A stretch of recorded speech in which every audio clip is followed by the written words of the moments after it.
Emotional issues, number one, motivation.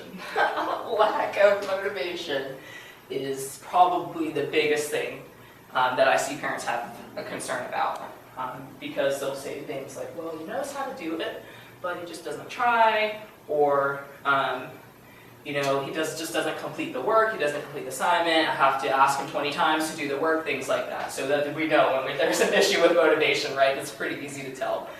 Usually, lack of motivation is not about laziness. It's generally something deeper than that. One of the biggest causes that I see for it is low self-confidence, low self-esteem. The child not believing in their ability to complete the task that's being put in front of them. Nobody likes being asked to do something that they think they're going to be terrible at. So what do? They just avoid doing it entirely. Which, if you keep pushing and pressing, that's not going to change that low self-confidence issue that they have. So what do we do about that? How do we go and reverse that? I see it all the time. Students come in, they start out no motivation, don't want to work, resistant to work, eye rolling. I've seen all of it. And the key is not to let that get to you. Stay patient with the child and ask why. Go beyond the surface. Don't let the behavior be so off-putting that you can't go beyond just what you're seeing, what's manifesting on the surface, and figure out what is the real emotional issue that's causing the child to act this way. Things that we can do to help a child who is suffering from this low self-confidence, low self-esteem. Give them challenges that they're ready for. That's the first thing.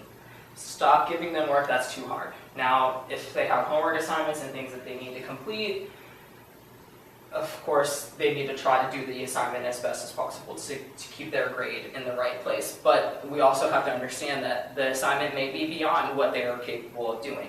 And when that happens, maybe it's time to talk to the teacher and say, okay, this work is putting too much pressure. It's beyond my student's level of understanding, and I would appreciate maybe some simpler assignments or more time to complete the assignment or something like that. Work with the teacher to figure out what you can do.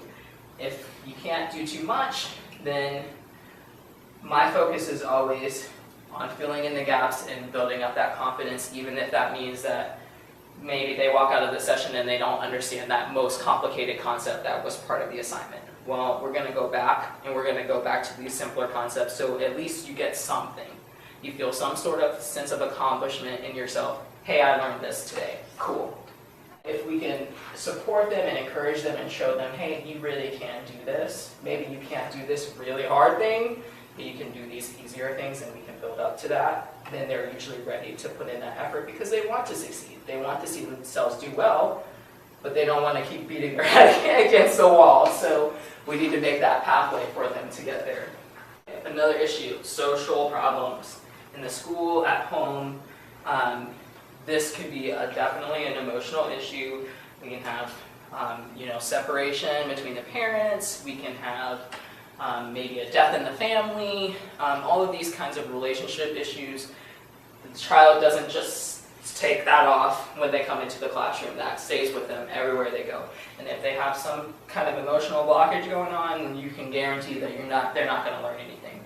So we need to figure out what that is. Again, asking why is the best question whenever we're faced with any kind of behavior, or if the child is facing a difficulty, we need to sit down and help them unpack that because they're not able to do that on their own.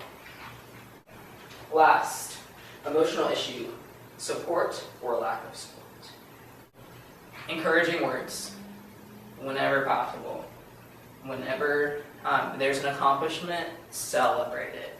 Celebrate it. My kids, they look at me funny because I'll get so excited. I'll say, yeah, you got it. I'll throw up my hand for a high five. And they're just looking at me like, you're so strange.